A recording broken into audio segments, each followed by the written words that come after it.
E eu preciso que as minhas etiquetas de composição estejam de acordo com o tipo de tecido, o que está discriminado na minha ficha técnica com o meu desenho é o que eu vou utilizar de aviamento e de que forma eu vou ter o meu layout de produção para que essa minha peça não crie um gargalo para a saída de mercado. Tá? Quando a gente faz uma análise da representação, eu estou analisando o que eu tenho de esboço, o que veio de dentro do departamento de criação.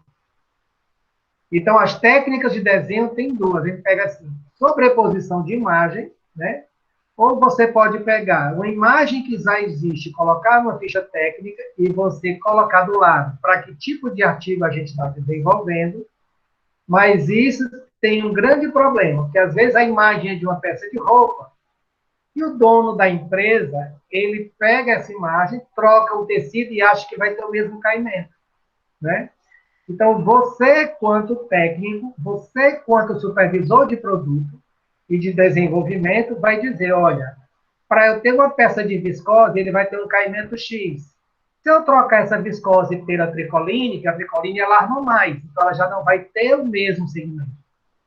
A minha modelagem para a minha viscose é uma, e a minha modelagem para a minha tricoline, no caso 100% algodão que tem encolhimento, é outra.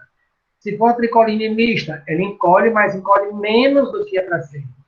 Se for uma tricoline pré-lavada, quer dizer que ela já teve um pré-encolhimento. Né? Então, para isso, vocês, quanto os técnicos, têm que saber como se procede esses desenvolvimentos. Então, a gente tem aqui, utilização de base escalonada. O que é que eu estou querendo dizer? Que a minha figura ela está em miniatura, não está em tamanho real, né? A gente vai fazer uma ficha técnica com a foto de uma blusa, que a blusa tem 70 centímetros. Então, essa minha ficha técnica ele está dentro de uma cartolina, né? Então, a gente tem que fazer isso aí. Utilização de uma base escalonada, as normas de instrução de etiqueta é muito importante, né? Porque a gente compra uma peça de roupa, o que a gente menos olha são as instruções de lavagem, de secagem e de passadoria, né? Ali eu estou dizendo que se eu posso usar cloro, se eu posso usar sabão neutro, se eu posso passar com ferro a 40 graus. Então, existe dentro dessa minha parte escalonada, né, as minhas instruções de lavagem de etiqueta, que normalmente não se procede dentro de uma pequena e média empresa, né? Porque os micros, na verdade, a maioria são prestadores de serviço. São as oficinas de costura que a gente vê, que a gente denomina as oficinas de facção de costura, né? Às vezes vai que tem lá mesmo. O importante para esse pessoal é ter uma numeração. Então, se a minha calça é 38, 40, 40, 44, muitos deles colocam qualquer coisa na instrução de lavagem, porque existe uma norma técnica para isso, né? Quando a gente vê aqui, depois da passadoria, normas técnicas das fichas técnicas, quer dizer que o preenchimento dessa minha ficha obedece em uma ordem para que eu possa saber fazer a leitura dessa ordem para que esse meu produto não tenha problemas quando ele vai sair, né? Aí o que é que acontece aqui? Quando a gente passa para o escalonamento, a gente vê aqui diagrama do croquis. O que é que isso quer dizer? Que esse meu boneco, ele tem que obedecer um tamanho lógico para que o meu modelista, quando vê essa minha peça desenhada, ele já tem uma percepção da minha altura de busto, altura de cintura, altura de quadril, comprimento da manga, porque muitos dos departamentos de design, eles desenham a peça solta, como foi o caso que você mandou para mim ontem, o vestido, né? Então, o vestido ali, eu já sei que ali a cintura que é a parte mais fina, mas ali não está me dizendo as medidas que eu tenho que ter do comprimento, de largura, de nada. Agora, se você botar na ficha técnica que aquele meu vestido é um tamanho 40, eu, como modelista, tenho que ter a minha obrigação de saber que dentro da minha tabela de medida, eu tenho X de cintura, X de quadril, X de busto, minha altura de busto, altura da cintura, altura do quadril.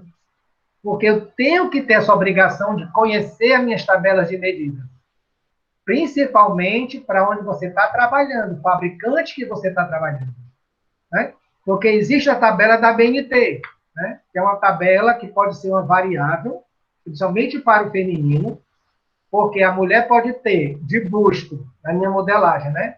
Eu posso ter um busto, a minha circunferência 90, mas eu posso ter mais volume de seio do que circunferência, como eu posso ter menos volume de seio e mais circunferência, né? E na minha medida ser os mesmos 90.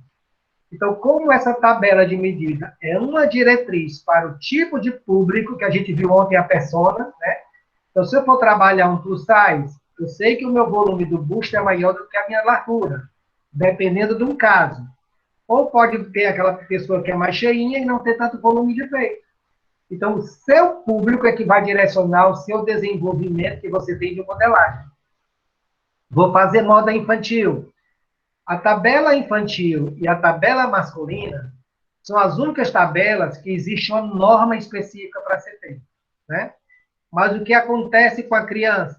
Se você pegar um menino de 6 anos do Rio Grande do Sul e pegar uma criança de 6 anos do Ceará, para nós do Norte e Nordeste, se a criança não for gordinha, ela não é saudável, né? Então, para lá, não, a criança tem que ser saudável, né? Então, aquela minha tabela de medida 6 anos para o Sul, ela vai vestir uma criança de 6 anos.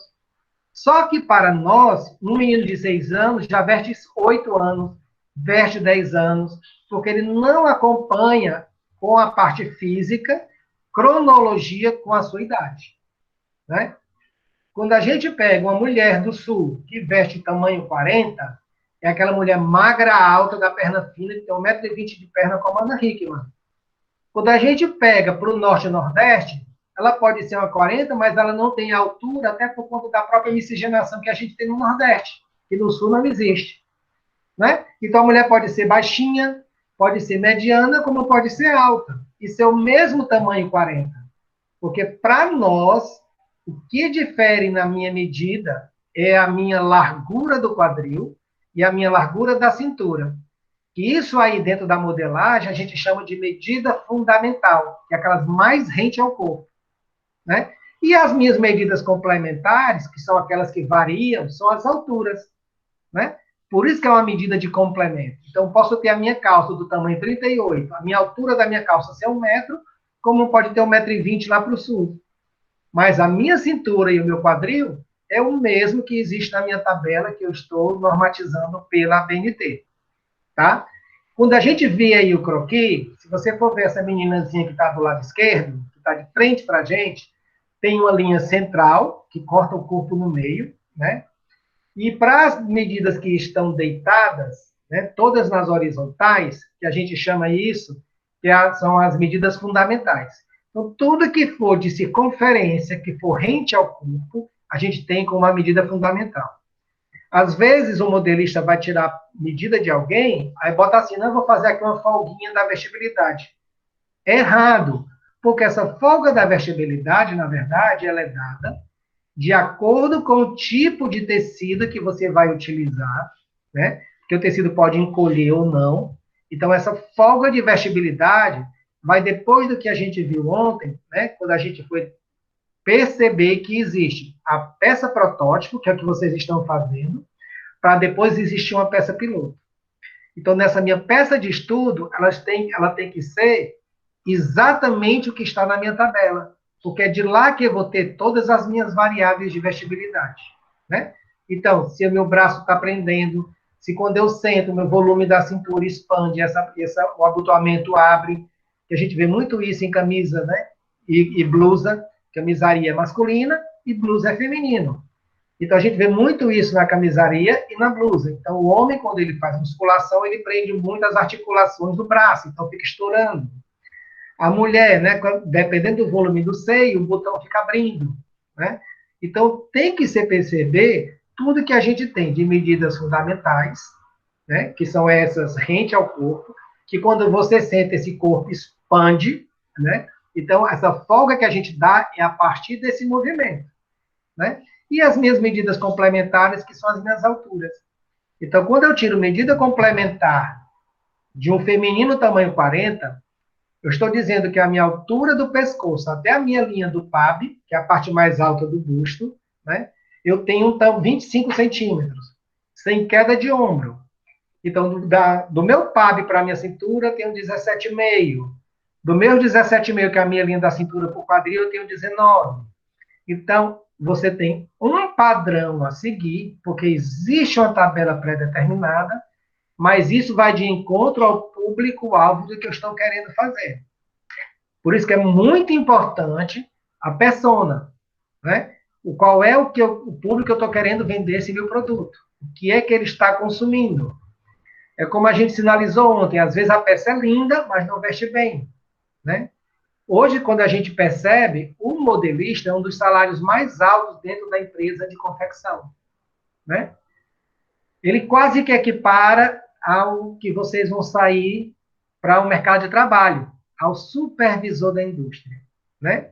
Que o supervisor, ele tem uma carga de trabalho e responsabilidade maior, que muitas vezes ele não é reconhecido pelo dono da empresa, né? Porque a produção só sai porque vocês estão à frente dessa produção, né? A produção só sai porque vocês determinam que está programado não pela ficha técnica, nem pelo layout de máquina, mas pelo ritmo da produção dessa peça que está sendo desenvolvida, né? Então, quando a gente fala ritmo de peça para desenvolver, é muito importante observar os layouts de maquinário para aquela minha peça não criar um gargalo, né? Eu estou dizendo que não pode parar a peça e essa peça voltar lá para a primeira costureira só para ela dar um arremate. É mais fácil você ter, depois dessa minha última costureira, uma máquina que venha dar um arremate do que eu voltar só para dispor daquela costureira que está na produção. Isso acontece demais na nossa indústria, né? Então, no layout de máquina, alguns trabalham como ferradura, quer dizer, a peça entra, já sai no final pronta. Outras trabalham em células, como colmeia, né? É como vocês fizeram, né? E as ilhas de máquinas, cada um com a sua produção específicas, que isso acontece demais. Ou como linha de produção por escala, como a gente vê na Guararapes, né? Então, uma costureira só prega botão. Outra costureira só fecha a braguilha. Outra costureira só fecha a lateral. Então, vem num segmento para que essa peça, no final, esteja pronta e produzida. Porque a minha costureira está dependendo daquela que está na frente para poder produzir. Então, se eu levo 10 minutos para fechar uma braguilha e a minha pessoa que está à frente leva 3 para botar um coice, né? Então, eu vou precisar 3 pessoas para estar produzindo o que eu estou fazendo para garantir com que aquela minha pessoa não fique ociosa na linha de produção. E quem percebe isso? Vocês, que são supervisores da linha de produção. É muito importante a cronometragem, a cronoanálise, onde vocês perceberão o fluxo operacional desse produto que vocês estão vendendo ou estão desenvolvendo, tá? Quando eu vejo aí o meu diagrama masculino, diferentemente do meu feminino, né? Eu vou só voltar um pouquinho para você perceber uma coisa. Quando eu estou aqui na minha linha de busto, eu tenho 3 linhas. Uma que passa exatamente no mamilo, tem uma linha acima e uma linha abaixo. Isso está me dizendo que essa minha linha de cima e para baixo, eu tenho um raio, né? O que é o raio? Se você pegar um prato, né, o centro do prato para a ponta dele, ali eu tenho um raio. Eu estou dizendo que aquela massa de volume é o que está me dizendo que eu tenho de altura de busto, né? O que eu tenho para cima ou para baixo, um raio de 7 centímetros, de 8, 8,5. Que no masculino não existe isso, né? Essa minha linha do tórax, que não é mais busto, né? Tórax, eu estou dizendo que a partir dali para baixo, eu tenho uma limitação para a minha linha da cintura, que ela é diferentemente proporcional para a linha feminina, né? Normalmente, os homens são mais longilíneos, né? Então, se você for ver um homem que veste 16 anos, um pré-adolescente, ele é diferente da mulher, que a mulher desenvolve mais rápido do que o homem. Mas, quando ele passa para a fase adulta, essa minha linha de tórax e cintura, ela é mais longilínea do que a linha feminina.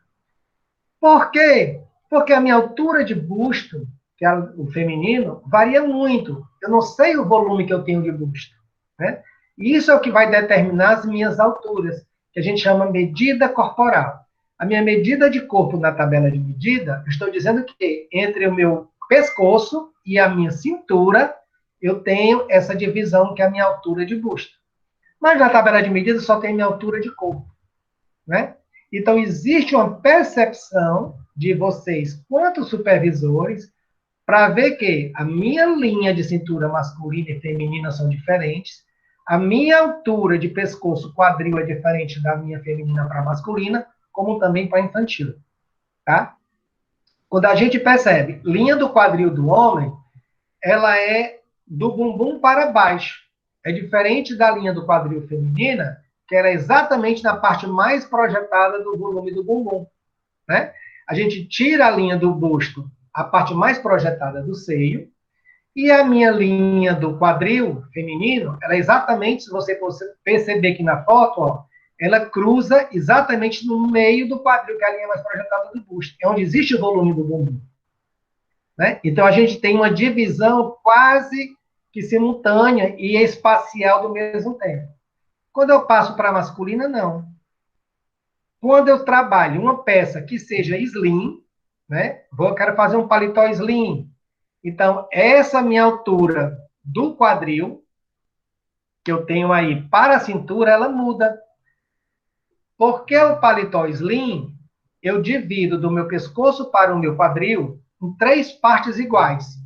Então, a minha altura do tórax, ela tem 33 centímetros, uma suposição. Desse 33, eu tiro mais 33, que é para a minha linha da cintura, e mais 33 para o quadril. Por isso que o paletó slim, a cintura ela é deslocada mais para cima. Porque a gente tira as medidas iguais, né? Então, isso na década de 70 era muito comum, esses paletós, né? Ser mais afilado abaixo do tórax e ser mais abertinho embaixo. Quando a gente vê algum filme de época que tem, né? Na década de 70, a gente percebe isso.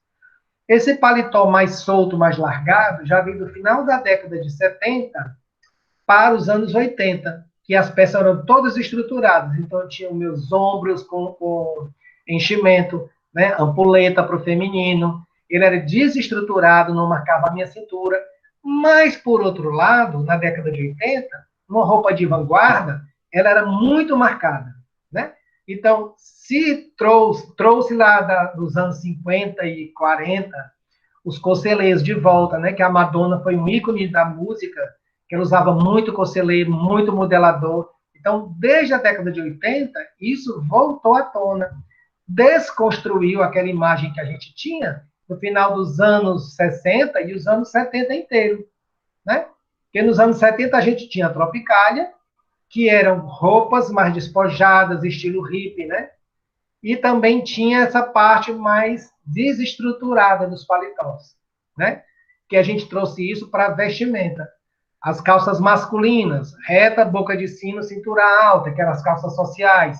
Mas, por outro lado, né, uma roupa mais moderna para a década de 70 já tinha a cintura baixa, né, com um cós anatômico e uma calça boca de sino.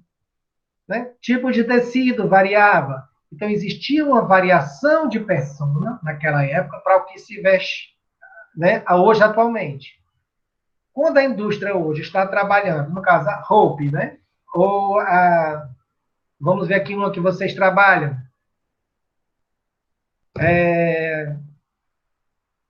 Oh, meu Deus do céu. Vamos pegar aqui uma Adelaide da vida, né? Que a Adelaide, o foco dela principal é o plus size, né? Então, ela trabalha o sutiã plus size, ela trabalha dentro do meu segmento sutiã, dentro dos volumes que eu tenho de estudo para a minha cliente. A Adelaide vai fabricar peça em moda praia.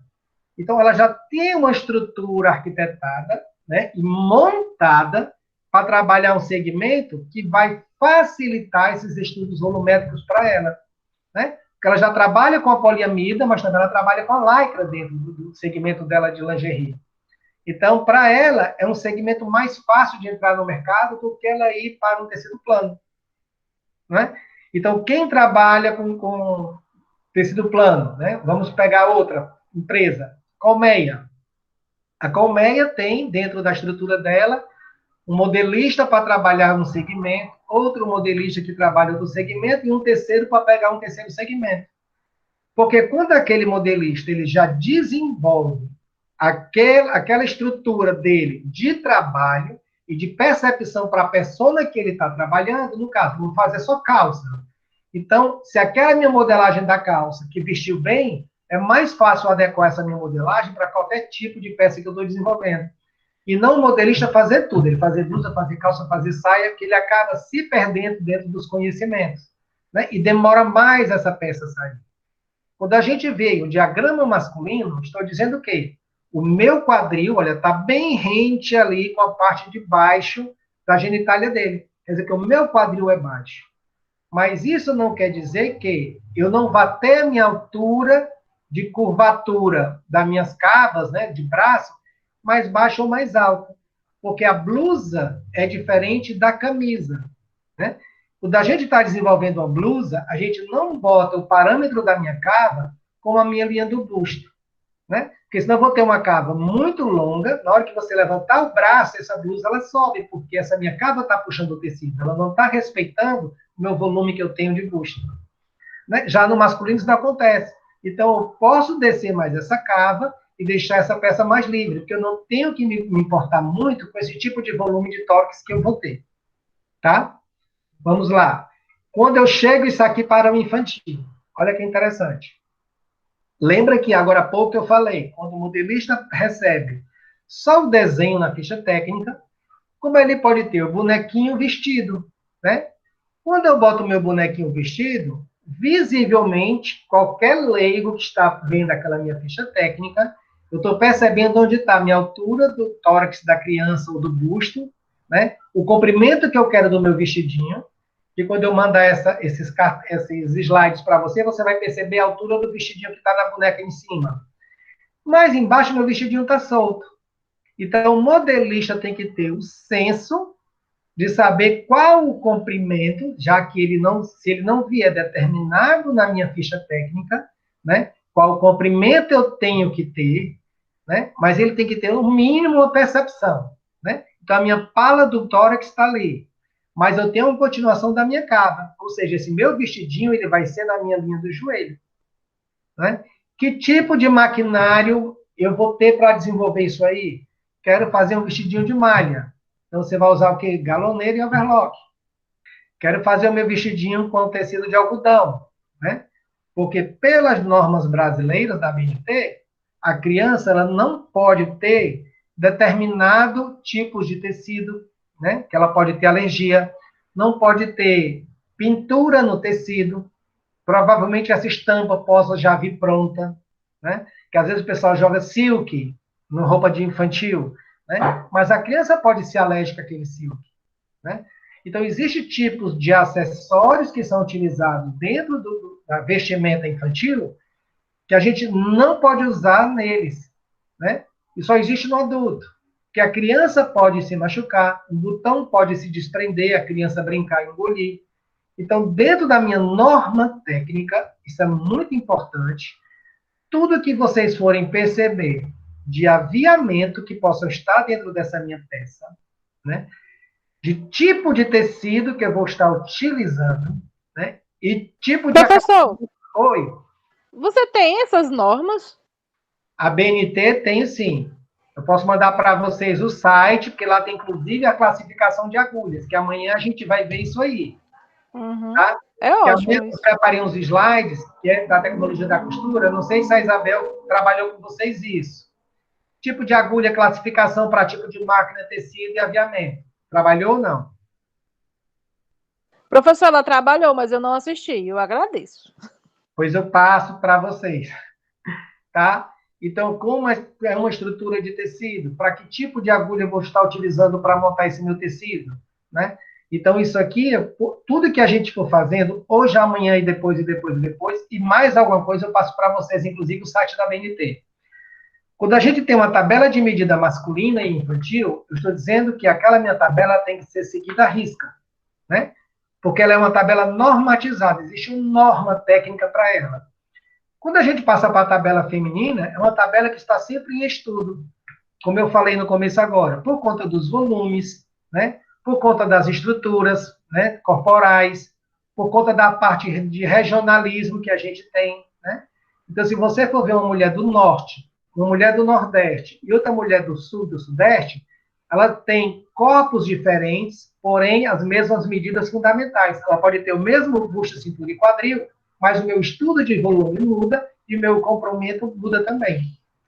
Você lembra quando eu falei ontem daquele vestidinho que você fez que podia ser com peplum?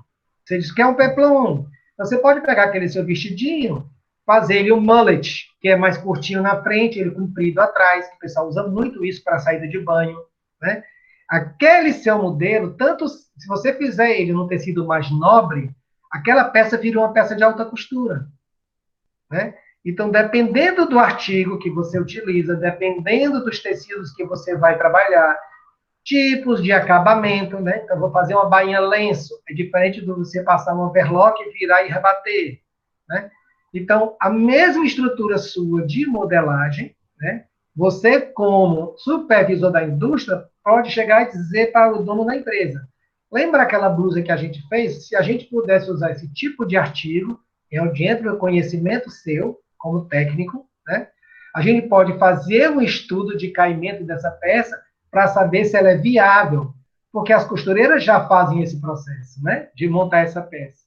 Mas você tem que ter essa percepção junto com o departamento de criação, com o departamento de desenvolvimento, que é a modelista, né? E a parte de produção, que é onde você vai dominar, que é o seu forte, na verdade. Tá? Vamos lá. Tem aí, dá para entender? Sim. Dá sim. Show de bola. Quando eu citei lá no começo, falando sobre tecidos, a gente falou de três coisas, né? Que a gente percebeu logo acho que no primeiro slide da gente. Lavagem, secagem e passadoria.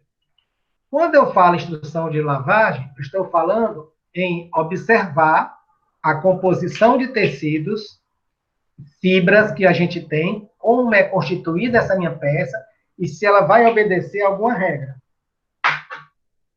Tá? Então, estou dizendo que, para eu utilizar um tecido de algodão que seja alvejável, né, esse meu tecido ele pode clarear com dependente do componente que eu vou utilizar do sabão. Na minha instrução de lavagem, eu tenho que dizer que aquele meu tecido não pode ficar de molho, né? Que aquele meu tecido não pode usar um aviamento que vá desbotar pelo tecido, ou que essa minha determinada linha pode apodrecer na minha lavagem do tecido. Então, toda a minha composição do meu material que eu estou utilizando, isso vai influenciar nessa tabelinha que está aqui do meu lado, né? Eu estou dizendo que ele vai ter 40... Silvia entrou. Eu vou ter que dizer que o meu tecido ele tem que ser feito lavado com água morna, com sabão neutro, não pode usar alvejante, não pode ficar de molho determinado tempo, porque isso prejudica essa fibra.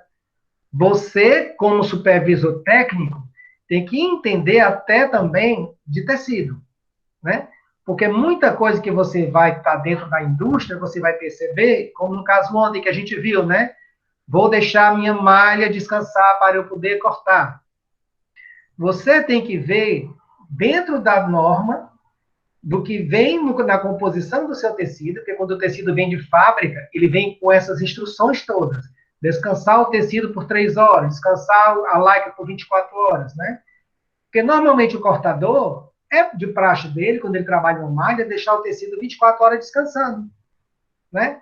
Mas esse meu cortador tem que saber ler e interpretar essa minha etiqueta. Que quando sair da minha modelista, essa etiqueta com a instrução já tem que ir para o meu corte lá atrás, né? Ele tem que saber como vai fazer. O que é que acontece hoje numa grande empresa? Né? Quando o modelista aprova aquela peça, vai para o encaixe e risco, ele já produz aquela peça todinha, né? Então, o que é que o meu cortador faz? Ele nem lê, porque para ele é colocar aquele papel em cima do tecido, passar a minha máquina, né? Vou separar o meu material para colocar para a minha produção, né? Porque a minha indústria diz que quanto mais eu cortar, mais essas peças estiver produzindo, mais vai sair, vai entrar o dinheiro. Ele tem que saber fazer essa leitura, ver quantas, conferir, né? Porque às vezes uma peça que você está cortando tem 2 bolsos, né? A peça piloto chegou lá para o meu cortador com 2 bolsos. Mas no meu encaixe risco, quando o meu modelista que trabalha com o CAD foi transformar essa minha peça, veio uma ordem lá de cima, não, vamos eliminar um bolso, deixar só um bolso, né? Mas o meu cortador está percebendo que aquela minha peça tem 2 bolsos, a minha blusa tem bolso um de cada lado. Então, tudo que tiver que ser feito de alteração, essa peça tem que ir juntamente com a modificação, com a ficha técnica para o meu cortador. O que é que acontece quando o cortador não percebe essa leitura? Corta aquela peça todinha, quando ele vai fechar os pacotes para a produção, ele vê que só tem um bolso. Né? Aí o que é que ele vai fazer? Vai atrás de retalho de tecido para cortar um segundo bolso, sem se dar conta que, na observação da minha ficha técnica, está dizendo que aquela peça foi modificada. E muitas vezes o tecido já foi cortado todo, né? E às vezes acontece o contrário, a minha peça só está com um bolso, mas a pessoa que veio no departamento de criação, né, quando foi fazer o meu controle, não, vamos botar 2 bolsos para poder não ficar tão transparente na parte do seio. Quando chega lá, a peça só tem um bolso. E ele não vai ter mais o tecido para cortar para poder substituir. Né? Então, vocês na supervisão, quando pegarem essa peça piloto, lendo essa ficha técnica de desenvolvimento, é que devem sentar, parar com o cortador e explicar por que que existe essa modificação, por que que esse tecido vai ser dessa forma, por que que a gente está com essa peça, com a modelagem com fio, né, na diagonal. Né? Às vezes, quando você compra um tecido, quero fazer uma peça de listra que à frente as diagonais, os tecidos listrados se casem, né? Vira aquela lista para baixo. Quando o cortador está lá, ele tem que perceber que a minha peça piloto, ela foi feita com um tecido que não é o mesmo que eu vou cortar na estampa, mas tem a mesma gramatura, ou seja, estou com uma viscose ou com uma seda pronta lisa, mas essa minha peça vai ter que ser produzida no estampado. Na minha ficha técnica que ele recebeu, não está dizendo que a minha peça tem que ficar inclinada. Mas no risco, né, na minha modelagem, o meu fio está na diagonal. Ou seja, eu vou ter que pegar essa minha modelagem, inclinar, para eu ter esse efeito das listras nas diagonais. Né? Então, você, quanto supervisor, é que tem que estar pronto. Se a minha modelista produz 5, 6 peças por dia, vocês que estão na ponta de linha de produção, é que tem que ter, dentro dessas fichas de produção, que já deixou de ser uma ficha técnica de desenvolvimento, né? Já vai para a produção, é que tem que sentar e ver como aquilo vai ser montado. Né? É o que vai sentar e ver como aquilo vai ser cortado. Se o meu encaixe risco, que vem do meu sistema Audaces, ou Gerber, ou Lectra, ou qualquer outro que seja um CAD, né, está de acordo com essa mudança que meu departamento de criação sugestionou para que fosse feita essa peça. É muito importante isso, tá? Outra coisa, secagem.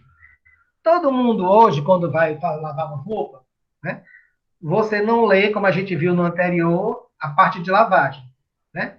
Então, tem lá um segmentozinho que diz que aquela peça não pode ir para a máquina de lavar. Todo mundo que eu conheço, 100% das pessoas, pega a sua peça de roupa e joga dentro da máquina de lavar. Joga o sabão e o amaciante e deixa a máquina lavar. O que acontece? Existem alguns tipos de lavagens, né, que não são permitidos dentro de alguns tipos de tecido. Tá? Quando a gente vai colocar uma blusa de malha no tanquinho, o tanquinho ele trabalha com torção, né? Então, normalmente, aquela minha blusa, quando você termina de lavar no tanquinho, que você torce para estender, ela está meio inclinada, porque o meu fio foi deformado. Né? Quando você vai colocar na máquina de lavar comum, a máquina de lavar, ela não faz a torção, né? Ela faz o espalhamento do sabão em pó naquela minha peça, porque a minha peça estando úmida e o sabão em pó estando passando por dentro da fibra, normalmente, dependendo da qualidade do meu sabão, ela tira 100% daquela minha mancha, da minha sujeira, do meu odor, como pode tirar só uma parte dele. Né? Algumas pessoas dizem, eu vou colocar a blusa de molho, primeiro eu esfrego a blusa para depois eu colocar na máquina, para tirar a mancha do pescoço. Né? Mas esquece que existe hoje sabão em pó de ponta, como a gente conhece aquele rosa, né? O Vanish, não fazendo publicidade, que ele oxigena a água e a sujeira e elimina essa sujeira da fibra. Aí você não vai comprar um Vanish de R$ 65 o pacote, porque existe sabão em pó de 2 até R$ 20 que a gente conhece aí no mercado, né? Mas dependendo do que você quer, como se comporte, é que você vai fazer e o seu orçamento e o bolso, né? Às vezes a gente compra a peça de roupa porque acha a peça mais linda, que a peça vestiu bem, mas não se dá conta de ler a minha etiqueta, a minha instrução de lavagem, de secagem, né? Porque isso aí está me dizendo que eu tenho esse material em casa para manter essa peça desse jeito, né? O que acontece bastante é, você compra uma blusa preta e diz, nossa, no instante ficou fubá, ficou cinza, né? Ficou envelhecida. Porque a gente não leu a etiqueta de instrução, dizendo que ela não pode ter um determinado período da lavagem, nem um determinado período na secagem, nem deixar o molho e não usar tipo de sabão, nem tipo de máquina. Tem peças que elas são feitas para ser lavadas à mão. A gente percebe isso, né? A peça vai desbotando muito fácil. Porque os componentes do meu sabão em pó são muito variáveis entre si. Às vezes tem uma mesma marca, e a gente vê dentro dessa marca, nas composições, diferentes tipos de produtos e quantidades de produtos que elas vão dar efeitos diferentes nessa minha peça, né? Então, você, quanto supervisor, tem que saber que aquele meu tecido que está sendo cortado, ele é exatamente o que a empresa que forneceu o tecido está dizendo que eu vou trabalhar com a minha etiqueta. É onde a gente vai lá no PCP, né? Então, você, quando supervisor, chega para o PCP, que é o que vai trabalhar com vocês também, né? Dizer qual é a etiqueta que vai ser impressa para ser colocada para aquele tipo de tecido. Quando a empresa trabalha com malha, normalmente, né, e erroneamente, ela joga a mesma etiqueta de composição para todos os artigos. E não funciona desse jeito, né? A malha, ela é uma trama. Se você abrir um crochê, e na malha, ela obedece o mesmo esquema, né? O pessoal diz, não, por que essa malha estica muito, essa outra não estica nada? A minha trama é que está me dizendo, e o meu fio que eu estou trabalhando na minha composição é que vai me dizer também. Então, malhas, todas são sublimáveis? Não. A minha fio 30, ela não pega sublimação, né? Então, dependendo da minha composição de artigo, quer trabalhar uma PV, que a PV é um plástico puro. Então, por isso que a gente utiliza a sublimação nesses tipos de malha, né? Ou na poliamida, né? Então, o que é que acontece? Ela não cede, mas quando ela recebe um calor da sublimação, ela encolhe. Você lembra que ontem nós conversamos sobre isso aí, o encolhimento, né, no Índigo, né, quando a gente vai trabalhar as modelagens para aquele tipo de máquina, a mesma coisa acontece na malha. As malhas são diferentes. Os tecidos, né, e as variações de composição e de tramas são diferentes. Vocês, quanto supervisores, vocês têm que estar antenados em tudo que está acontecendo. Às vezes, o mesmo tipo de tecido tem fornecedores diferentes, com nomes diferentes, mas a minha composição são as mesmas, né? Então, quando você utiliza um crepe fulano de tal, crepe cicrano, crepe, né? Então, é crepe, é crepe. Mas quais são as composições que eu vou ter para esse meu fio, que eu estou trabalhando esse meu caimento do meu crepe, né? Quero trabalhar o jacá. Jacá, ele é um tecido que ele tem um relevo feito dentro da própria estampa. A gente vê muito jacá para cobrir sofá, né? Que ele é mais grosseiro.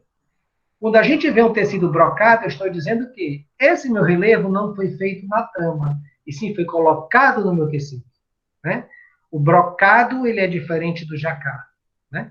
Então, o meu brocado, ele pode ser feito no cetim, pode ser feito na seda, pode ser feito no meu tafetá, né? Então, ele muda o tipo de composição e de artigo que eu quero que seja finalizado. E nessa minha etiqueta de instrução, nessas minhas normas que tem que ter, eu tenho que observar sempre o tipo de tecido, se esse tecido vai ter essa exposição ao sol, se essa minha lavagem tem que ter uma temperatura regular, né? Porque além de estar na minha composição da minha etiqueta, dependendo para onde você está vendendo, Isso vai ter também que ser direcionado para o meu público final. A gente vê muito algumas empresas, né, que tem nome no mercado. O que a gente percebe? Mesmo na etiqueta de composição, vem o tagzinho pendurado com a mesma composição. Porque muitas vezes você compra uma peça, corta aquela etiqueta e joga fora, que às vezes a etiqueta incomoda. Dependendo do artigo que ela foi desenvolvida, ela cria uma alergia, ela fere, né? Então a gente normalmente corta a etiqueta. E você não percebe que aquilo ali está me dizendo quanto tempo de durabilidade essa minha peça ela vai existir para que eu possa estar utilizando. Tá?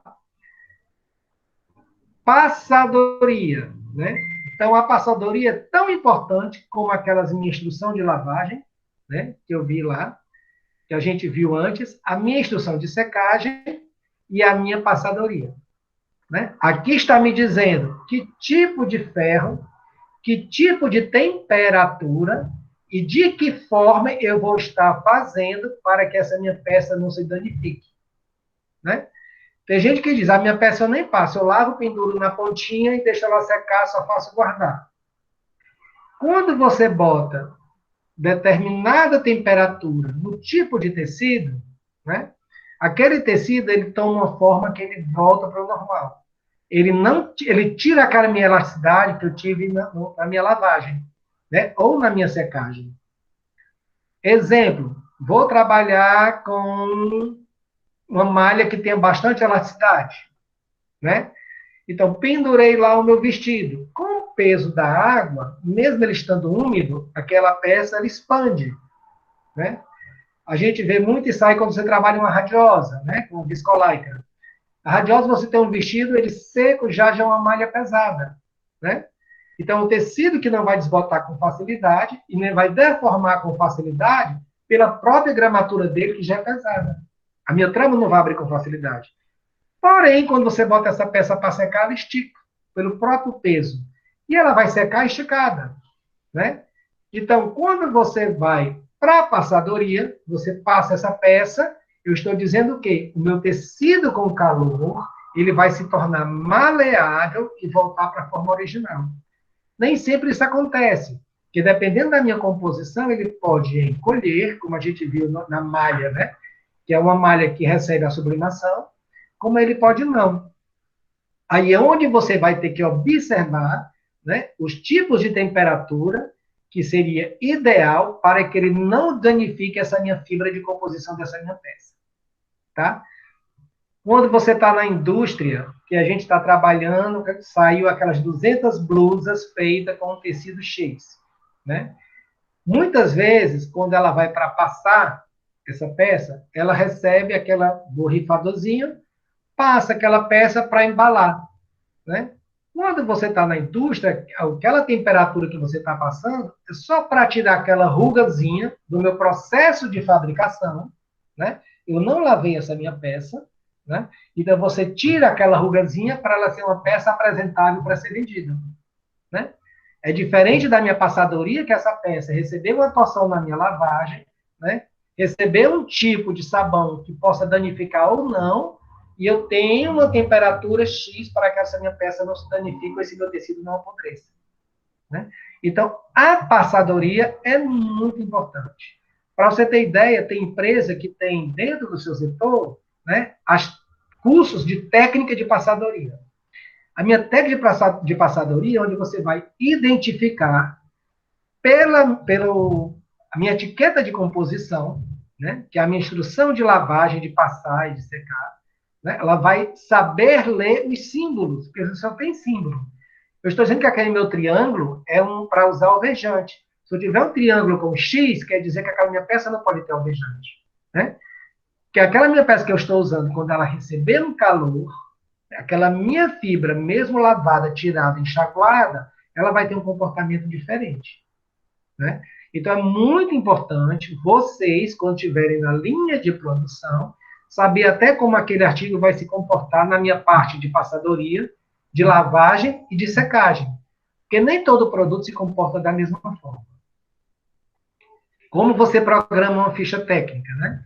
Então, a gente viu ontem né, as fichas técnicas de criação, meu desenvolvimento da coleção, como é que o meu estilista está pensando, como é que eu quero que essa minha peça tenha esse comportamento no final, se vai ser desenvolvido naquele tecido que veio agregado essa minha ficha técnica, né, de criação, se o meu desenvolvimento, que é a minha modelista junto com a minha pilotista, que a pilotista também monta a peça protótipo, e de onde sai a sequência operacional, de onde essa sequência operacional vai me dizer qual é o meu layout de maquinário, que vai permitir com que essas minhas peças saiam, né?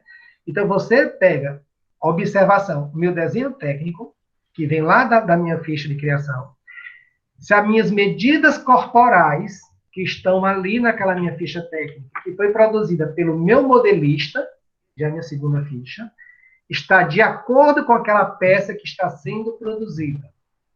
Essa minha peça produzida, eu vou ter o quê? Meus materiais utilizados.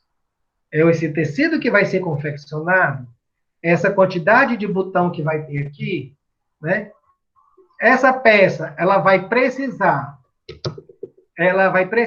ter algum tipo de beneficiamento, né? Ela vai ter um bordado, ela vai ter um bordado que é colocado com calor, com termocolante, porque aí você já está dando um calor excessivo àquela peça, que ela já vai ter um determinado comportamento depois que sair. Eu vou ter uma pedraria, eu vou ter uma lavagem no meu jeans, porque para o jeans é mais complicado. Mesmo a gente fazendo aquele estudo de encolhimento, é muito importante, você que está à frente da produção, saber qual é a lavagem que esse meu jeans vai receber. Porque dependendo dessa minha lavagem, esse meu jeans ele pode encolher mais, né? Como pode encolher menos. Os meus resultados serão diferentes, né?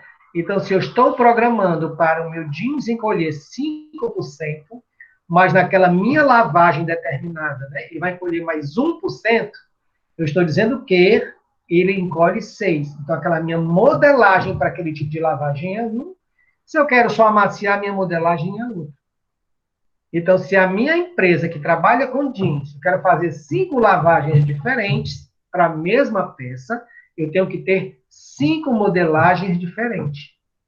Porque cada uma vai se comportar de uma forma distinta. O que acontece na empresa? Corta 1.500 calças, separa 300 para uma lavagem, para outra e para outra. Quando voltam dessa lavagem, né, se você for medir, aí vai para o meu controle de qualidade. O meu controle de qualidade pode aprovar ou rejeitar essa peça. Quando a gente trabalha para magazines, né, as lojas grandes que terceirizam esse produto, né, eles vão fazer isso aí por amostragem, às vezes. Né? Então, um lote de 1.500 calças, eles separam 10 calças aleatoriamente desse montante que você tem. E vai comparar se essas medidas estão de acordo com a minha ficha técnica. Muitas vezes, já no meu desenho técnico, eu tenho do lado dizendo que a minha altura de cós é 5 centímetros, a minha altura da braguilha é 15 centímetros, que o meu zíper foi utilizado de 15, a minha abertura do bolso é X. Dependendo dessas amostras que ele tira, né, que eu estou tirando por amostragem, isso vai me dizer se aquela minha peça foi feita um objeto de estudo para aquela determinada lavagem que eu estou pegando. Aí, às vezes, a pessoa que comprou de você volta todas as peças, porque se 2 peças estiverem erradas e não estiverem dentro desse parâmetro de medida, né, pode ser para mais ou para menos, a gente tem uma base, né, do que pode passar ou não, essa peça ela volta inteira. Tá? Então, todas essas peças que eu voltei, fiz, ela volta para dentro do meu fabricante. O que é que o fabricante faz? Corta a etiqueta, queima no mercado aquela peça que ele vai perder aquilo ali. Né? Então, você, quanto supervisor, tem que estar antenado para esse tipo de coisa. Vou fabricar jeans? Quais são as lavagens que eu quero fazer? X, Y, Z. Algumas empresas já montam aquelas peças, né, e manda para as lavagens para ver o que é que deu de diferente. É mais fácil você separar a bandeira, como a gente falou ontem, 1 metro por 1 metro, e mandar fazer as lavagens distintas. Então, naquele meu 1 metro por 1 metro, ele ficou 93 por 95. Né? Então, eu sei que ele está encolhendo 7 centímetros de um lado e 5 centímetros de outro. Aquela minha modelagem é adequada para aquilo. e não eu produzir uma peça, né, que eu estou perdendo a minha costureira, estou perdendo o meu material, né, o meu tempo, a minha energia da empresa, para produzir uma peça que depois é que eu vou fazer essa minha modelagem para desenvolver um produto, para depois, novamente, eu lá na frente botar ela para lavar. Né? Porque se aquela minha peça já veio encolhida da minha lavanderia, eu estou dizendo o quê? Se eu pegar aquela minha peça e fazer a minha modelagem por ela, quando ela voltar a ser confeccionada, for lavada, ela vai encolher mais ainda. E não eu ter na minha bandeira já o meu estudo final do que eu quero para desenvolver. Então, vocês, quanto supervisores da indústria, têm que estar muito atentos a isso. Né? Os lotes de mercadoria que saem para o beneficiamento, hoje, normalmente, é tudo feito fora da empresa, é terceirizado às lavanderias. Né? Então, os lotes vão para aquele determinado tipo de lavagem. Né? E não manda tudo para a lavanderia e lá ser desmembrado para que lavagem vai ser feita. Então, vocês sentam com o departamento de criação. Isso aqui vai ser desenvolvido no tecido que tem encolhimento, né? Porque o estilista normalmente não entende disso. Né? Ele entende da criação. Né? É isso que eu quero? É esse tipo de tecido que o meu fornecedor ofereceu para eu poder desenvolver uma peça? É. Mas como é que ela vai se comportar para eu poder desenvolver? Às vezes o meu fornecedor só me deu 2 metros daquele tecido. Aí o que é que você faz? Vai nessa ficha de composição que a gente viu, né? Que vem da fábrica, 30% de poliéster, 20% de algodão, né? Com 50% de poliamida. Você vai nessa ficha, busca um tecido equivalente e tem um custo mais barato para fazer os testes em cima desse tecido.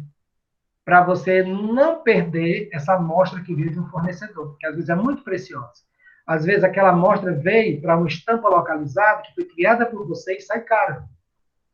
Então você, quanto supervisor, tem que ter essa percepção, linkando todo o processo de produção dentro da empresa. Quando a gente fala supervisor de produção, a pessoa acha que você vai estar somente no parque onde está as costureiras, sabendo que já estão entregando as 2.000 peças que foram cortadas para ser produzida, que um determinado cliente comprou, né, de vocês ou da empresa, aquela peça que tem saído em um determinado tempo. E não funciona dessa forma, a gente sabe disso. Um exemplo básico. Quando você tem uma camisa t-shirt, né? Então, eu tenho a primeira peça que está só desenhada, ela não está vestida em nenhum boneco, e tenho aquelas minhas medidas, né? Eu tenho a altura da minha peça, eu tenho a minha largura da minha barra, e tenho meus comprimentos, né? Minha queda de ombro, eu tenho minha altura de manga, a abertura da minha boca da manga, né? É muitíssimo importante, quando você observar isso aqui, você perceber que essa minha peça dessa minha t-shirt está sendo feita numa malha que é especificamente para ser feita para o meu público. Ou seja, vou fazer essa minha peça numa radiosa. Essa minha peça vai ser um fio 30, que ela tem um grau de encolhimento, porque a fio 30 tem um percentual de algodão. Essa minha peça vai ser feita numa malha PV, ela vai ser trabalhada nela algum tipo de artigo que vai encolher, né? Como no caso da sublimação, ou vai receber algum tipo de beneficiamento, como silk, por exemplo, né? Uma tintura manchada na peça, que depois a gente trabalha isso aí quando a peça está pronta, né? Então, ela vai ter esses tipos de beneficiamento. Eu quero trabalhar só essa minha peça para jogar no meu mercado para vender, né? Então, você na supervisão já tem que ver essa minha peça piloto que foi montada, essas minhas medidas estão ok. Mas quando ela estiver finalizada, com todo o meu beneficiamento, ela vai continuar com essas medidas? Aí fica a percepção de vocês, né, para trabalhar isso aí. É isso que eu quero que vocês, nas entrelinhas do que a gente viu ontem no desenvolvimento da coleção, que vocês estão vendo nessa última unidade curricular de vocês, né, da criação da persona, do tecido, da modelagem, da aprovação da modelagem, do que eu quero desenvolver, né? Para vocês chegarem exatamente nisso aqui, tá? É isso que eu quero como resultado final da minha peça produzida. Eu quero que vocês percebam que entre a minha ficha de criação, minha ficha de desenvolvimento e minha ficha de produção, são distintas, todas são distintas uma da outra. Você pode distinguir de que tecido eu vou estar desenvolvendo, de que forma eu vou estar montando essa peça, que tipo de acessório, né, eu vou estar desenvolvendo e que tipo de tratamento eu quero que essa minha peça receba depois que sair daqui. Aí dá aquelas etiquetas de composição, construção de lavagem, construção de secagem, instrução de passadoria. É muito importante. Eu acredito que, na minha percepção, eu sei que o carro-chefe de uma grande empresa hoje é a modelagem, mas o grau de responsabilidade de um supervisor é muito alto, né? Ele não está lá só para me dar aquela produção no final do dia. Ela não está lá só para dizer que as minhas 1.500 peças foram feitas, X por cada costureira, porque a costureira não ficou ociosa, porque ela bateu a minha meta, né? Eu estou dizendo que a minha carga máquina por pessoa, que vocês já devem ter visto isso nos cursos, nas UCs anteriores, né? Eu tenho uma carga máquina, estou dizendo que aquela minha produção daquela minha pessoa X, ela é fechada no mês para me dar aquela produção final, né? Que onde vocês vão ter que apresentar isso também numa planilha, no final da UC de vocês, com a Nathalie, né? Ou outro professor, futuramente, se vocês forem fazer. Então, quando a gente desenvolve com vocês um curso desse que é muito abrangente, né? Então, você passa pela UC de modelagem, você passa pela UC de costura, não que você vá ser um costureiro, não que você vá ser um modelista. Se você identificar, beleza, aí você faz um curso de qualificação para aquele setor, para você ficar na supervisão de modelagem, na minha supervisão de costura, que é onde você vai dominar, porque você conheceu todos os maquinários. Ou eu quero ficar na minha supervisão de produção em geral, né? Então, o curso com a saída de vocês, ele abre um leque de oportunidades para que você possa se especializar e se direcionar, né, no que eu quero.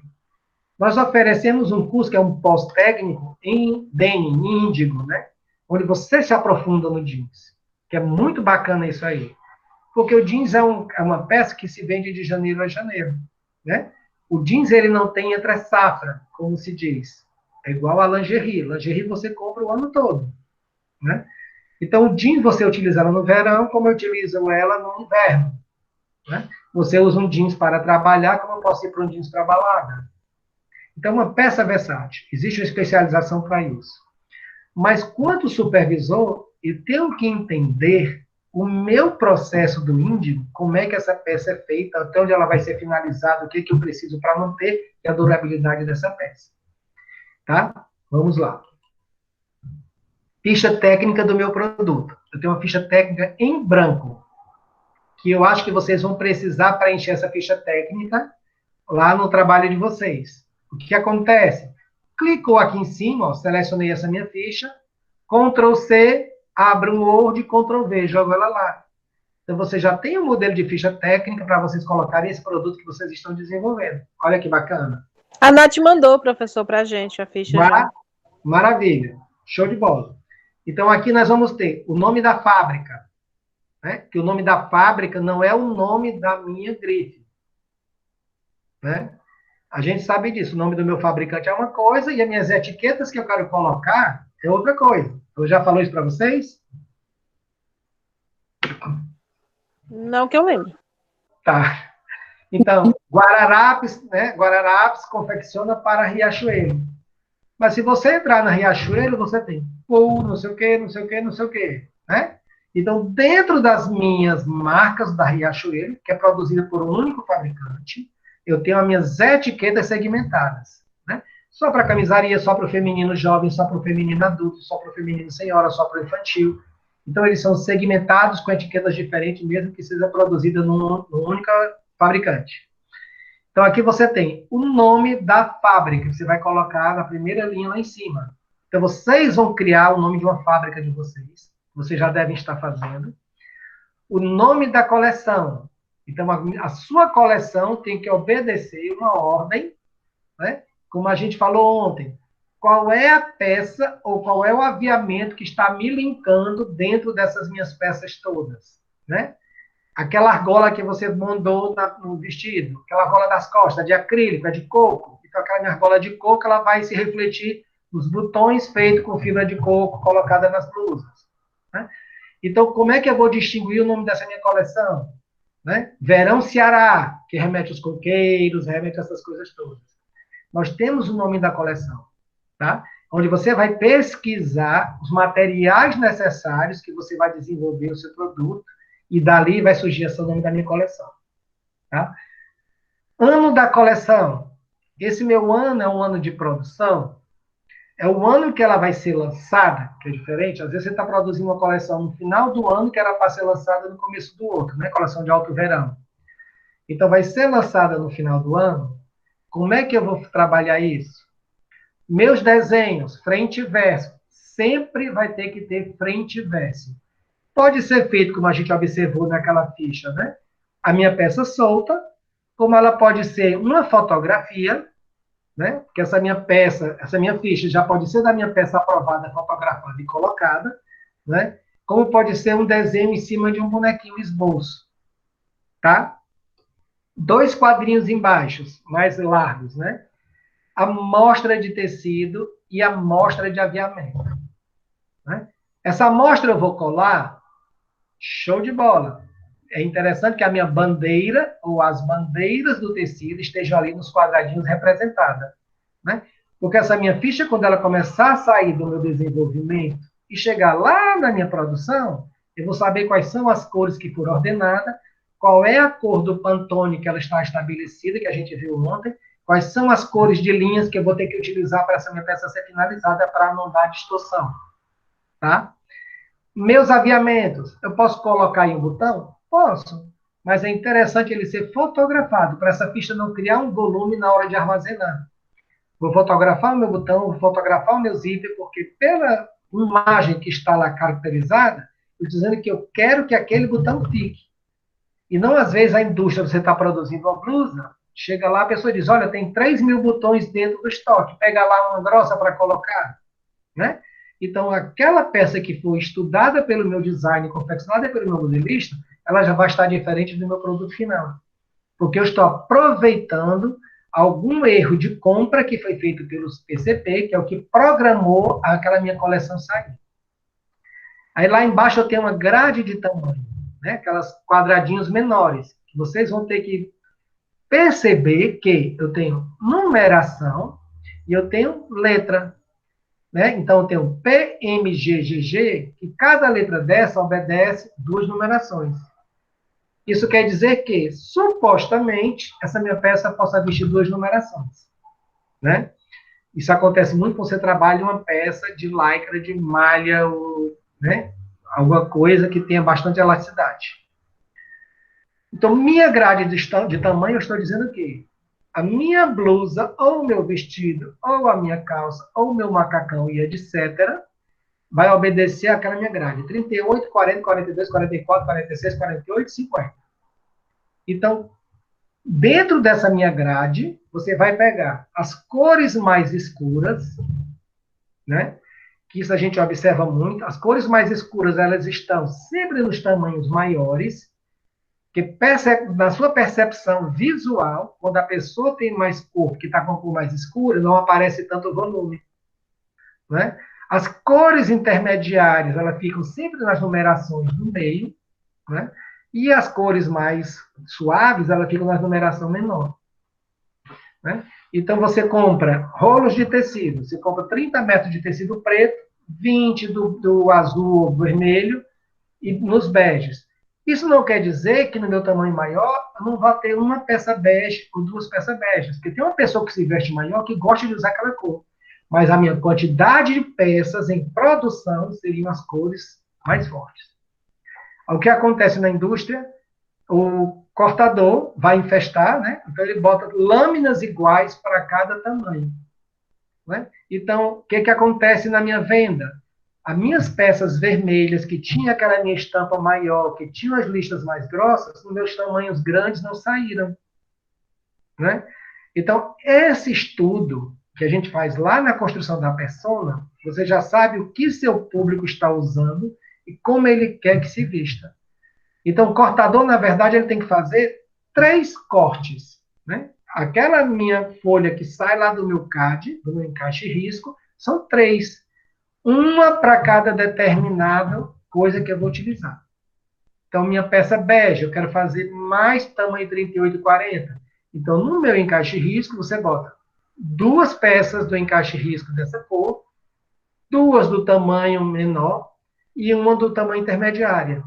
Então, você no encaixe risco tem que perceber na supervisão se aquilo ali, quando eu cortar pela quantidade de lâminas de tecido, ela me está obedecendo fielmente o que eu quero que saia em quantidade. Entendeu até aí? Ficha técnica preenchida. Olha que legal. Aí eu tenho uma calça de alfaiataria. Então, lá em cima eu já tenho o nome da minha empresa, ó, PIC, que é a empresa. Eu tenho do lado o ano da minha coleção, o nome da minha coleção, que eu estou trabalhando na alfaiataria, então tem que ser alguma coisa que seja bem vista, né? Então, minha técnica de alfaiataria é uma peça que não vai entrar numa produção ritmada, que eu não vou ter essa disponibilidade de fazer 500 peças e sim 50, que os meus acabamentos de alfaiataria são peças que exigem mais atenção na minha produção. Se eu estou dizendo isso, eu estou falando que essa minha peça que está lá, né, ela vai ter que ter um tempo de produção, porque ela não pode ser escalonada em grande quantidade. Porque ela vai me dizer que aquela minha peça está saindo fielmente do que foi planejada pelo meu departamento de criação, foi montada pelo meu departamento de desenvolvimento e é o produto que eu quero que saia para o meu consumidor. Aí você tem ali, na setinha, bolso frontal, né? Se eu estou dizendo que aquele meu bolso é frontal, estou dizendo que meu bolso é na frente. Então, se a minha calça é de alfaiataria, eu tenho um bolso faca, que é aquele bolso compridinho, né? Posso usar aquele meu bolso arredondado da calça jeans, que é aquele bolso americano que a gente chama, né? É um bolso mais para uma peça que não seja tão sofisticada. Então, estou dizendo que a minha calça de alfaiataria, esse meu bolso ele tem que ser menos visível possível, porque eu quero essa minha peça limpa, né? O meu bolso traseiro, eu tenho um bolso verdugo, que é aquele meu bolso embutido, né? Posso colocar uma lapela? Posso, mas as lapelas são colocadas mais, não em peças de alfaiataria, principalmente as femininas, que ela deixa uma peça mais de vanguarda, né? Então, eu tiro a parte mais classuda que eu quero que essa peça seja apresentável. Porque quanto mais limpa essa minha peça for de informação, como a gente viu ontem, quando eu estava fazendo desenvolvimento de produto, eu tenho as oportunidades de usar mais acessórios, né? Como a gente falou do vestido ontem, aquele vestido que a frente é lindo, maravilhoso, e as costas mais maravilhosas ainda, com o detalhe da argola, né? O chamariz do vestido não vai ser a frente, vai ser a costa. Quando você vê as costas, é que a pessoa vai ver o detalhe do vestido, né? Então, quanto mais limpa, mais perceptível for, né, eu vou ter essa peça mais propícia e eu poder utilizar qualquer outro acessório. Posso utilizar aí um cinto de corrente dourado, usar com blusa de seda, né? A blusa passadinha na frente. Eu estou dizendo que essa minha perna tem um corte reto, ou seja, do meu quadril, ela não tem curva, ela desce reta até a perna, que é uma semi-pantalona. A minha quantidade de peças que eu estou desenvolvendo é limitada, que é uma peça que a pessoa não vai usar com frequência e nem regular, né? Que é uma peça mais alinhada. Então, você vai utilizar uma peça mais sofisticada para um determinado tipo de trabalho. Você é uma advogada, você é uma juíza, né? Você é uma empresária, né? Que lida com um público mais sofisticado. Então, lhe obriga a se vestir mais sofisticado, porque você é o seu próprio cartão de visitas, né? Então, a gente percebe, do lado direito, na parte das costas embaixo, eu tenho ali a fotografia do aviamento, do que é que eu estou querendo que essa peça fique. Quando a gente trabalha uma peça de alfaiataria, não necessariamente, nem obrigatoriamente, ela tem que ser uma peça que venha a ser muito chamativa pelas cores ou pela estampa. Então, você diz, quando é assim, que a peça ela tem um acabamento de alfaiataria, né? Porque uma peça de alfaiataria ela tem cores mais neutras, né? Então, a gente utiliza as gamas dos brancos, dos beges, marfins, né? As cores mais neutras, e uma cor forte seria o preto. Porque o preto você utiliza com qualquer gama de cor que venha a ser a parte superior de acessório, tá? Então, quando a gente vê o acabamento de alfaiataria, é diferente da peça ser uma peça de alfaiataria. Dá para entender aí? Um lembrete, isso aí que eu fiz para vocês. Né? Se vocês quiserem fazer, lógico. Vocês vão observar esses desenhos técnicos na situação de aprendizagem que a gente fez da t-shirt, né? A gente colocou uma t-shirt lá. Então, você pega essa fichazinha técnica que está aqui, que eu encaminhei para vocês, no quadro 11, que é essa aqui. Olha que bacana. Aí vocês vão chegar nessa minha t-shirt, vou selecionar essa t-shirt, vou jogar dentro dessa minha ficha técnica, para vocês irem exercitando, tá? Aí eu estou dizendo o quê? Vou preencher essa minha ficha técnica. Tem algum aviamento nessa minha ficha aqui, na minha blusa t-shirt? Alguém pode responder? Tem. A etiqueta é um aviamento. Então, quando você for preencher essa sua ficha aqui, nos moldes que essa está aqui, você vai colocar desse meu lado direito, embaixo das costas, né? A etiqueta que eu quero que ela tenha. Minha etiqueta de composição é uma, minha etiqueta de tamanho é outra. Algumas pessoas E a de colocam... marca também, né, professor? Sim, exatamente. Exatamente. Então, dependendo do que a gente vai fazer, né, eu coloquei aqui para ser uma coisa fácil, né? Fiz uma base da ficha técnica do t-shirt. Que você já pode ir fazendo e treinando para o que você vai fazer ali com a Nathalie. Para não estar fazendo e refazendo a ficha. Então, quando você pega aqui, você vai colocar o desenho daquele seu vestido proporcional. Então, você pode até selecionar aqui dessa ficha da gente, essa bonequinha, né? Selecionou, Ctrl+C, Ctrl+V, desenha aqui em cima o vestido, né? Já tem frente e costa, você já joga o seu vestido lá na minha ficha técnica aqui, ó, nessa parte de cima. Deu? Porque quando você coloca o bonequinho vestido no vestido, é diferente do que está naquela proporção. Que a saia é longa, a saia é mais curta. Né? Você pode colocar a altura do decote, das costas. Né? Aquela pensa inclinada que você mandou, que eu achei aquela ali fabulosa, que aquela ali foi uma peça de alfaiataria, né? Com acabamento de alfaiataria e sendo de alfaiataria, vai ficar simplesmente deslumbrante, né? Que vai ser o detalhe que a peça vai ter na frente. Né? Aquela peça produzida vai ficar linda. E nas minhas costas, o chamariz é aquela minha costa trançada com aquela minha argola. Né? Aí então você já... Você ficou encantado com o meu modelo, né? Eu achando que tinha ousado demais. Fiquei, eu achei aquela peça simplesmente linda. Simplesmente linda. Aí você imagina fazendo aquele vestido com aquela parte de baixo, um godê duplo, para ficar bem muito tecido de crepe, para ter aquele caimento esvoaçante. Gente, aquela Professor, peça eu imaginei um crepe bom para fazer aquele modelo de vestido. Faça para você. Porque como tem lá dentro da instituição os manequins, você pode medir o busto e a sua cintura e ver qual é o manequim que você vai trabalhar. Porque você usa o manequim como seu corpo de prova. Deu aquilo lá, você compra o crepe, vocês vão montar no algodãozinho, né? Aí você já compra, experimenta, deu tudo beleza, então eu quero cortar no tecido. Você já tem a modelagem dele, jogou no tecido ali, já produz aquela peça para você.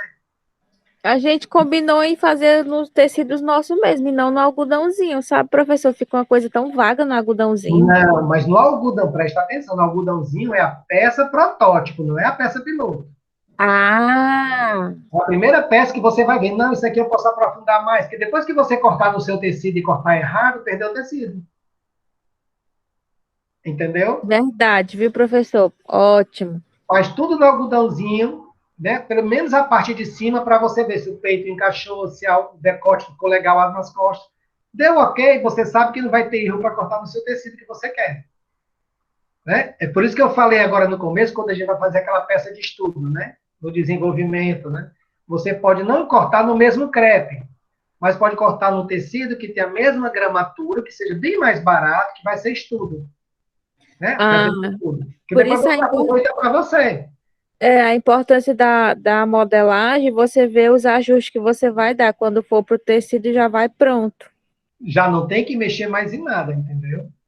Aí vai ser legal, você tem a peça protótipo no algodãozinho, que é o que você fez, deu ok, né? E você vai ter a peça produzida pronta. Quando a gente pega o curso técnico de modelagem, que está desenvolvendo o produto dentro do curso técnico de modelagem, você vê que eles expõem lá embaixo, né? A peça no tecido, a peça de algodão e a miniatura na boneca.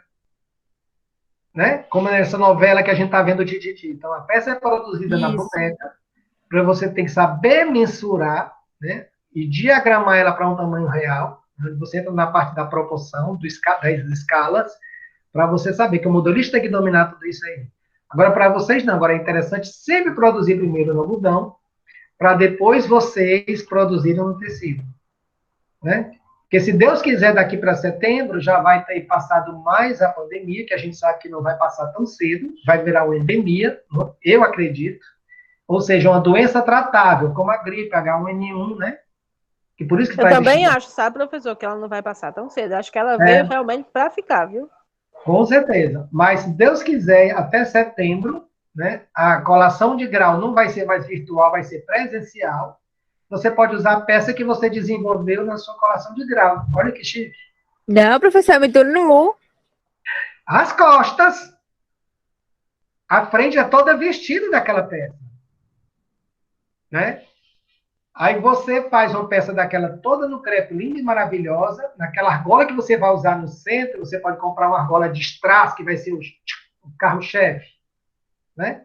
Como o strass é prateado, aí você vai utilizar o que como acessório? Uma sandália prata alta. Olha que chique.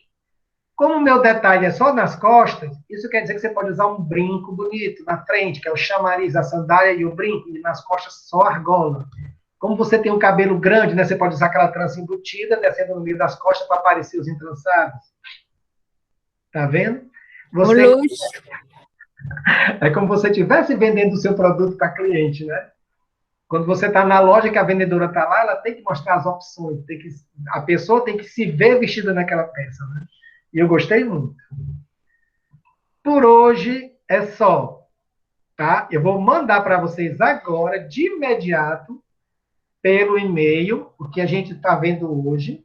Aí você vai juntando o de ontem, o de hoje, o de amanhã, que a gente vai vendo os tecidos e agulha e assim vai embora. Tá? Tá ótimo, professor. Ok, tá ótimo, professor. Boa noite. Obrigado, Até amanhã. Deus quiser e quer. Boa noite, Beijo. gente. Até mais.